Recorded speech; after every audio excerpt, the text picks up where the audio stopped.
सुप्रभात बच्चों। आज हम सूर्यकांत त्रिपाठी निराला द्वारा रचित कविता जागो फिर एक बार का अध्ययन करेंगे। निराला छायावाद के 4 स्तंभों में से एक हैं और निराला की जो कविताएं हैं छायावाद के साथ साथ प्रगतिशील दौर की कविताएं भी हैं। निराला एक जो यथार्थ वर्णनों के कवि कहे जा सकते हैं। इन्होंने अपना जीवन जो है बहुत ही अभाव में काटा था और वो उनका प्रभाव उनकी रचनाओं में भी देखा जा सकता है। इन्होंने काव्य के साथ साथ गद्य भी लिखा है और ये स्वाभिमानी के साथ साथ बहुत ही संवेदनशील कवि रहे हैं। इन्होंने समाज के निम्न वर्ग के प्रति विशेष सहानुभूति दिखाई है और देशभक्ति की भावना इनमें कूट कूट कर भरी हुई थी। निराला जी की जो रचना है वो देशभक्ति के विचारों से ओतप्रोत है और इस कविता में कवि ने जो अपनी राष्ट्रीय भावना का परिचय दिया है, उन्होंने तत्कालीन युवकों को देश के सम्मान और स्वतंत्रता के लिए अपने प्राणों का बलिदान देने की भी प्रेरणा दी है। उन्होंने एक सच्चे राष्ट्रवादी कवि का फर्ज निभाया है।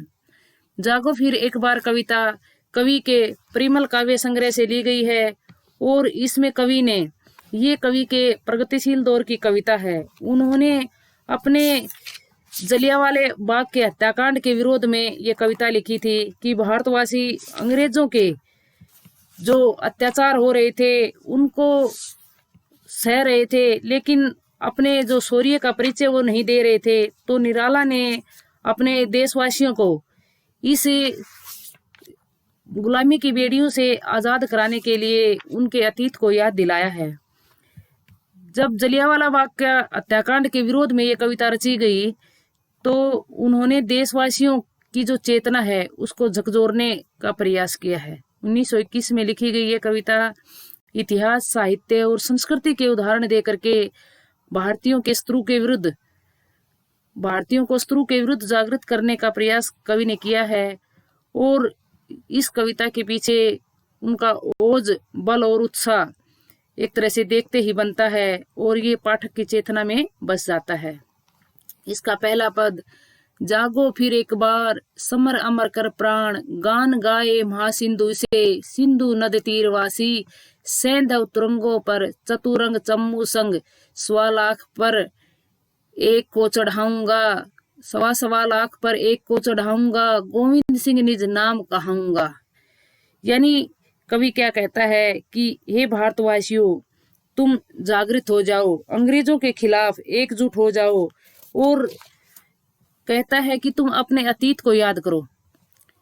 सिंधु नदी के तट पर रहने वाले हे भारतीयों, तुम याद करो कि कभी तुमने ही सिंधु नदी के किनारे पर महासागर के समान एक तरह से गंभीर गर्जना करके युद्ध भूमि में अपने प्राणों का बलिदान किया था और अपने आप को एक तरह से अमर कर दिया था। गान गाए महासिंधु से, यानी आज भी एक तरह से महासिंधु उनके गान गाता है। अब कवि कहता है कि तुमने ही चतुरंग यानी घोड़ों पर, हाथियों पर, रथों और पैदल चारों तरह की सेना सजाकर सिंधु देश के घोड़ों पर सवार होकर के युद्ध किया था। कवि कहता है कि हे भारतीयों, तुम उस इतिहास पुरुष गुरु गोविंद सिंह का स्मरण करो जिन्होंने प्रतिज्ञा की थी कि मैं 1.25 लाख शत्रुओं के सामने अपने एक सैनिक को लड़वाऊंगा और तभी अपना नाम गुरु गोविंद सिंह धराऊंगा। यानी गुरु गोविंद सिंह हमारे सिखों के 10वें गुरु थे और उन्होंने अपने आप को एक तरह से ऐसा मुगलों के खिलाफ इतना जोश अपने सैनिकों में भरा था और उसके कारण उनके थोड़ी सी सेना थी और मुगलों की जो सेना थी उसके खिलाफ उन्होंने युद्ध किया था।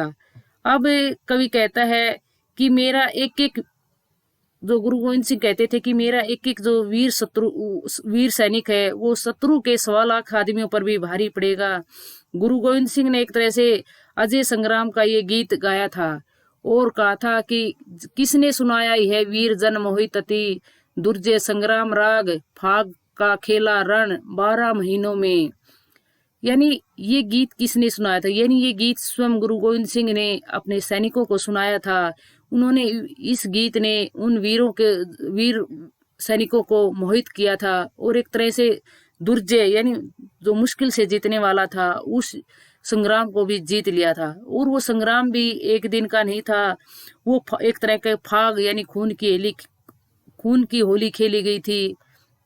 और वो होली 1-2 महीने नहीं बल्कि 12 वर्ष के जो 12 महीने हैं उनमें वो लंबे समय तक लड़ाइयां लड़ी थी। यानी कवि कहता है कि जो अजय संग्राम का जो गीत है उन्होंने वीरों को मोहित किया है और 12 महीने उन्होंने युद्ध रूपी फाग को खेला था। आज कवि कहता है कि आप अपने अतीत को याद करो, आज तुम उन शेरों की मांद में आया है आज सियार, जागो फिर एक बार। यानी आज तुम शेर हो और तुम्हारी मांद में, तुम्हारी गुफा में गिदड़ आया है। यानी जो वीरों की धरती पर जो विदेशी आक्रमणकारी रूपी गिदड़ घुस आए हैं, एक तरह से कवि अप्रत्यक्ष रूप से यहाँ अंग्रेजों के बारे में कह रहा है। वो कहता है कि हे भारतीयों, तुम अपने साहसी व्यक्तित्व को पहचान कर एक बार फिर से जागृत हो जाओ और अपने जोश को फिर से जगा लो। यानी कवि इस कविता में जो राष्ट्रीय भावना के विचार व्यक्त करता है और अतीत के गौरवगान के माध्यम से भारतीयों को राष्ट्र के ऊपर बलिदान होने की प्रेरणा देता है। पद्यांश की भाषा सरल, सहज व ओजस्वी खड़ी बोली का प्रयोग हुआ है।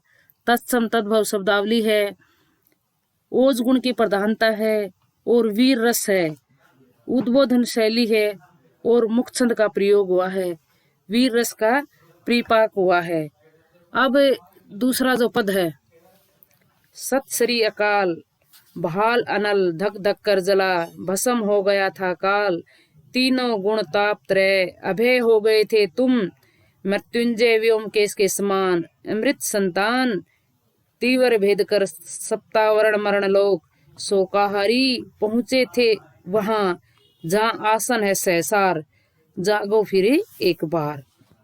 यानी कवि उस गुरु गोविंद सिंह के उस नारे को, कि गुरु गोविंद सिंह जो थे, उसका उदाहरण देते हैं और एक तरह से भारतीयों को जागृत और एकजुट होकर के अंग्रेजों का विरोध करने और उन्हें देश से खदेड़ने के लिए प्रेरित करते हैं। कवि कहते हैं कि जब गुरु गोविंद सिंह युद्ध भूमि में सत श्री अकाल का उद्घोष करते हुए, नारा लगाते हुए प्रवेश करते थे, तो उनके मस्तक पर भाल माने मस्तक पर, अनल माने आग, यानी उनके मस्तक से जो क्रोध रूपी अग्नि जलती थी, इतना तेज निकलता था कि उससे काल भी जल जाता था। यानी उसके क्रोध की अग्नि इतनी प्रचंड थी कि उससे काल के साथ साथ तीनों प्रकार के ताप, तीनों गुण, सतगुण, रजगुण और तमोगुण नष्ट हो जाते थे। तीनों प्रकार के ताप, दैहिक, दैविक और भौतिक, ये भी जल जाते थे। यानी कवि कहता है कि हे भारतीयों, तुम भी उसी तेज को लेकर के उस अंग्रेजों के खिलाफ युद्ध करो। अभय हो गए थे तुम, मृत्युंजय व्योमकेश के समान। यानी कवि भारतीयों को कहता है कि गुरु गोविंद सिंह उस समय मृत्यु को जीतने वाले शिव के समान अभय हो गए थे। यानी जब वो युद्ध भूमि में प्रवेश करते थे तो उनको किसी प्रकार का कोई दुख, एक भय नहीं होता था। वो एक तरह से अपने आप को उस युद्ध भूमि में एक निर्भय सैनिक के रूप में जोश भरने के लिए अपने सैनिकों के साथ साथ खुद भी मृत्यु के भय को भी त्याग देता था। कवि कहता है कि हे अमर संतान, यानी तुम भी एक तरह से अमरता की संतान हो। हे भारतीयों, तीव्र भेद कर सप्तावरण मरण लोक, शोकाहारी पहुंचे थे वहां, जहां आसन है सहसार, जागो फिरे एक बार। यानी कवि कहता है कि हे अमर संतान भारतीयों, तुम मृत्युलोक के समस्त दुखों से रहित होकर के, उनको सभी दुखों को छोड़ करके और जो सप्त आवरण हैं उनको भेद करके वहां पहुंच गए थे जहां सहस्र दल के वाले जो कमल हैं वो स्थित है, अर्थात तुम मोक्ष अवस्था में पहुंच गए थे। यानी कवि भारतीयों को उस प्राचीन अतीत के गौरव को याद दिलाना चाहता है। वो कहता है कि जो अठयोग की जो योग साधना थी, ऐसे योगी हुए हैं जिन्होंने उस 7 लोकों के आवरण को भेद करके और उस मोक्ष के द्वार तक वो पहुंच गए थे और उनको किसी प्रकार का शोकाहार यानी किसी प्रकार का शोक या दुख नहीं था। जहां पर एक मोक्ष की प्राप्ति होती है उस सहसार कमल तक वो पहुंच गए थे। तो कवि कहता है कि भारतीयों, आप अपने उस अतीत को याद करो, उस अपने प्राचीन गौरव को याद करो और एक बार फिर से जागृत हो जाओ। विशेष यानी कवि अतीत के गौरवगान के अंतर्गत भारत के जो आध्यात्मिक पक्ष है उसको भी बताना चाहता है। भाषा सरल सहज ओसवी खड़ी बोली का प्रयोग हुआ है। तत्सम एवं तद्भव शब्दावली का प्रयोग हुआ है। ओज गुण और वीर रस का प्रयोग है। अनुप्रास पुनरुक्ति प्रकाश रूपक उपमा आदि अलंकारों का प्रयोग हुआ है। कवि ने यहाँ उद्बोधन शैली का प्रयोग किया है और मुक्त छंद का प्रयोग हुआ है। अब तीसरा जो पद है कि कवि एक सिंहनी और भेड़ का वर्णन करके उदाहरण दे करके भारतीयों के जो सोए हुए चेतना है उसको जगाना चाहता है। सिंह की गोद से छीनता रे शिशु कौन, मौन भी क्या रहती भय रहते प्राण रे अनजान, एक मेष माता ही रहती निर्मेष, दुर्बल है छिनती संतान जब जन्म पर अपने अभिशप्त तप्त आंसू बहाती है। किंतु क्या योग्य जन जीता है, पश्चिम की युक्ति नहीं गीता है गीता है, स्मरण करो बार बार जागो फिर एक बार। यानी कवि भारतीयों को उस जलियांवाले हत्याकांड के विरोध में गुरु गोविंद सिंह का उदाहरण देकर के, सिंघनी का उदाहरण देकर के उस भारतीयों को एकजुट और जागृत करना चाहता है कि वे अंग्रेजों का विरोध करें और उन्हें देश से निकाल भगाएं। कवि कहता है कि शेरनी की गोद से कौन शिशु छीन सकता है, यानी इतना साहस किसमें है कि वो शेरनी के बच्चे पर हाथ डाल सके।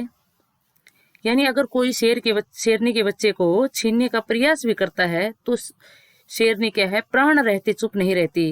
यानी जब तक उसके शरीर में प्राण है तब तक वह अपने उस बच्चे को किसी को हाथ नहीं लगाने देती। यानी कवि कहता है कि तुम तो उस शेरनी के समान महान हो।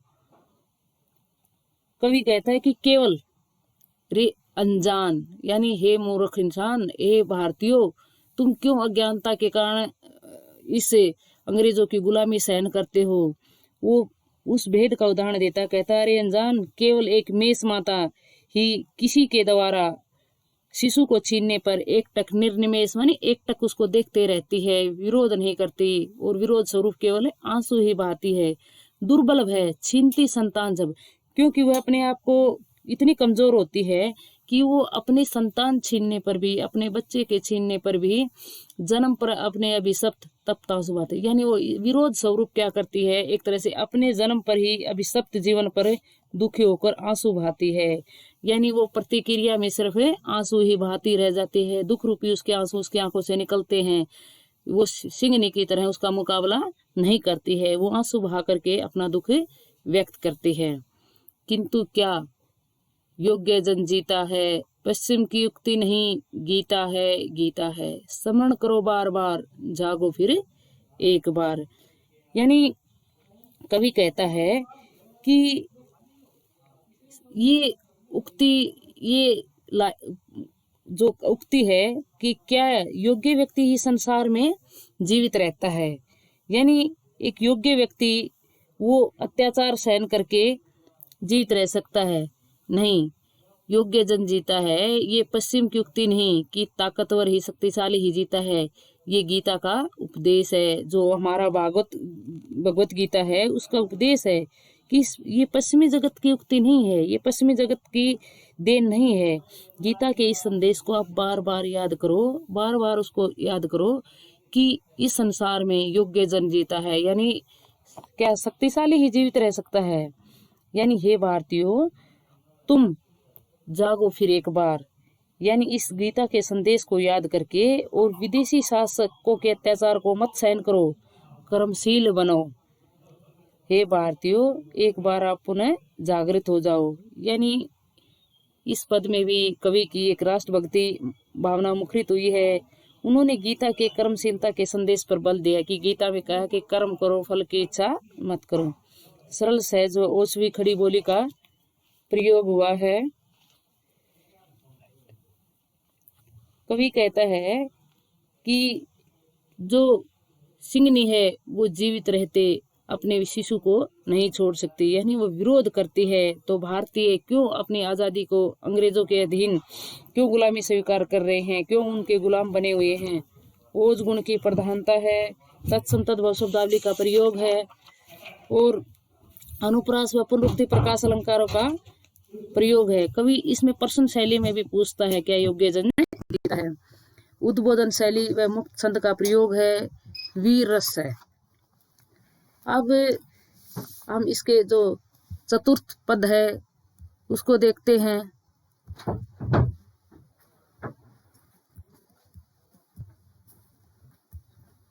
पशु नहीं वीर तुम, समर सूर क्रूर नहीं, काल चक्कर में हो दबे, आज तुम राजकुंवर समर सरताज।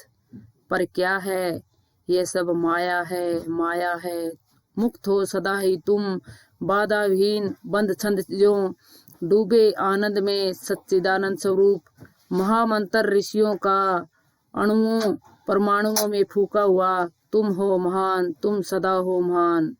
है नश्वर है दीन भाव, कायरता कामपरता, ब्रह्म हो तुम, पदरज भर भी है नहीं, पूरा है विश्व भार, जागो फिर एक बार।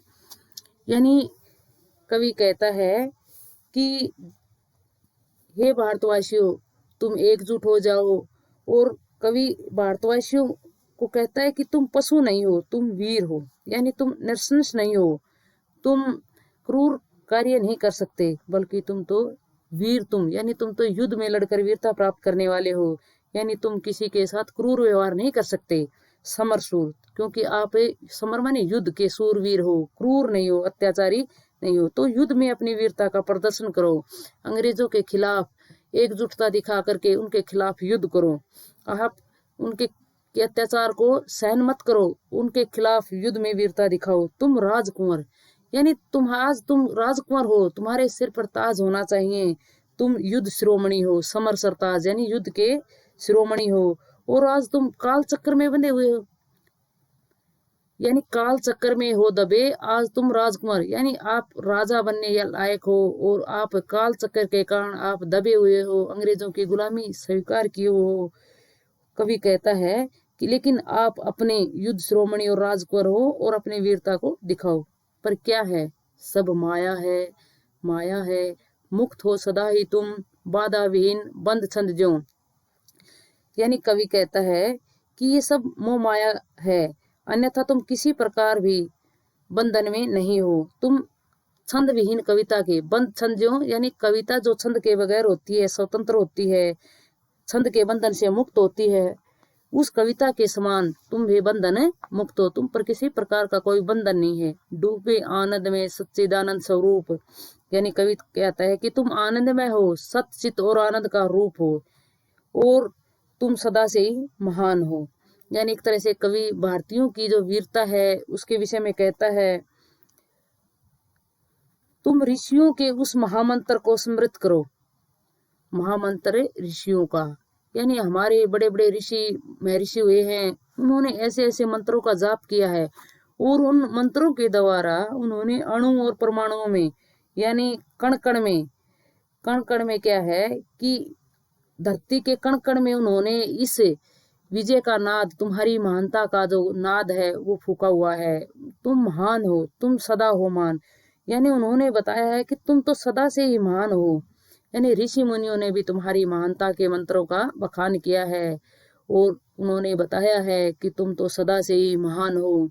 है नस्वरीय दीन भाव, लेकिन कवि कहता है कि तुम्हारे अंदर ये दीनता का भाव, ये एक असहायता का भाव, कायरता का भाव कहाँ से आ गया? यानी ये है नश्वर, ये दीन भाव, यानी आपके अंदर जो आज दीनता का भाव आया हो ये नश्वर है। कायरता कामप्रता, यानी आपके अंदर जो कायरता और जो कामप्रता यानी विलासिता की जो भावनाएं आ गई, उनको आप एक तरह से त्याग दो, और ये क्या है, नश्वर चीजें हैं, आप इनको छोड़ सकते हो। ब्रह्म हो तुम, यानी तुम तो स्वयं ब्रह्म हो, तुम्हारे अंदर इतनी ताकत है कि पदरज भर भी है नहीं, पूरा ये विश्व भार। यानी कवि कहता है कि समस्त संसार तो तुम्हारे पांव की धूल भर भी नहीं है, और तुम ही एक तरह से ब्रह्म हो। कवि कहता है कि जो पूरे संसार का भार तुम उठाने योग्य हो, एक तरह से तुम विश्व गुरु हो। भारत सदा से ही विश्व गुरु कहलाता आया है। और कवि कहता है कि हे भारतीयों, तुम एक बार फिर से जागृत हो जाओ। यानी इस पद में कवि कहता है कि आप क्रूर नहीं हो, आप तो वीर हो, और युद्ध की वीरता आपके अंदर कूट कूट कर भरी हुई है। आप इस तरह की जो दीनता या कायरता के जो भाव आज आपके मन में आए हुए हैं, हो सकता है एक तरह से आप काल चक्र के कारण यानी समय का ऐसा घेरा है, उसके कारण दबे हुए हो।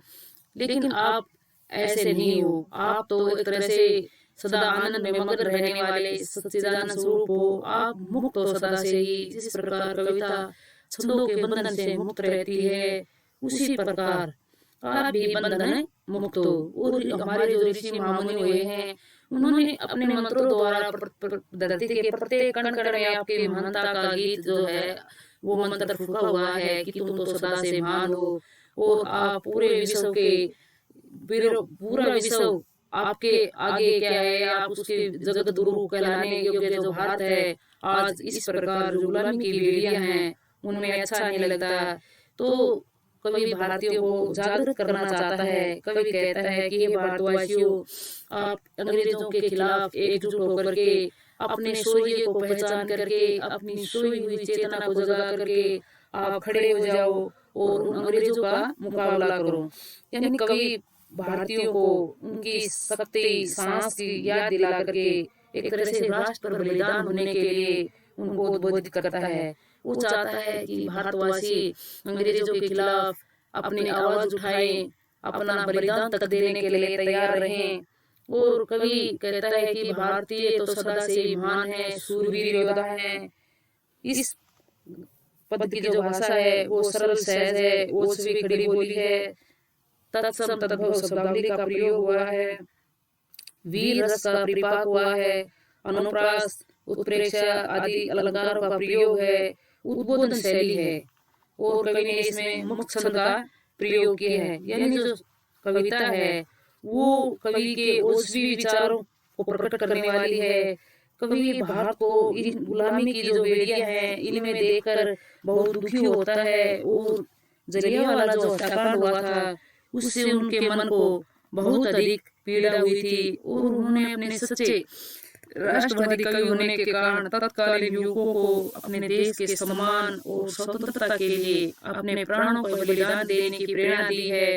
यानी कवि अपने आप को अपने सोए हुए गौरव को जगा करके और भारतीयों से इस देश के ऊपर अपना बलिदान देने के लिए प्रेरित करता है कि ये भारतवासियों, तुम्हारा जो गौरव है वो इस सारे संसार में देखने योग्य है। सारा संसार आपकी वीरता का लोहा मानता है, और आप इस प्रकार गुलामी के कारण या अंग्रेजों के अत्याचारों के खिलाफ एकजुट होकर के आवाज नहीं उठाते। और कवि कहता है कि अगर आप इसी तरह का अत्याचार सहते रहेंगे तो आपको इन गुलामी की बेड़ियों से कौन छुड़ाएगा। यानी भारतवासी अपने सोए हुए स्वाभिमान को जगाएं और संगठित होकर के अंग्रेजी सरकार के खिलाफ यानी परदाहनता की जो बेड़ियां हैं, जो गुलामी की बेड़ियां हैं, उनको तोड़ सकते हैं। यानी कवि की ये जलियांवाला हत्याकांड के विरोध में रचित कविता है और बहुत ही ओछवी कविता है। ये कवि के परिमल काव्य संग्रह में संकलित है। यानी कविता प्राचीन भारत में देशवासियों की जो चेतना है उसको झकझोरने वाली है, और ये आज के युग में भी उतनी ही प्रासंगिक है कि आज के युग में हम अपने ऊपर होने वाले अत्याचारों को सहन करते हैं तो एक तरह से हम दूसरों की गुलामी ही सहन करते हैं। हमें समाज में होने वाले अत्याचारों के खिलाफ आवाज उठानी चाहिए। यानी इस कविता में कवि इतिहास से और साहित्य से उदाहरण दे करके और अपने शत्रु के खिलाफ एकजुटता दिखलाने के लिए उनके जो ओज और बल है उनके उत्साह को बढ़ाने के लिए कविता लिखता है। और एक तरह से कह सकते हैं कि कवि जो है वो भारतवासियों को इस अंग्रेजों के खिलाफ इस तरह जो गुलामी स्वीकार करे हुए थे, उनके अत्याचारों को सहन कर रहे थे, तो वो एकजुट होकर के उनके गुलामी के खिलाफ आवाज उठाने के लिए प्रयास कर रहे हैं। धन्यवाद।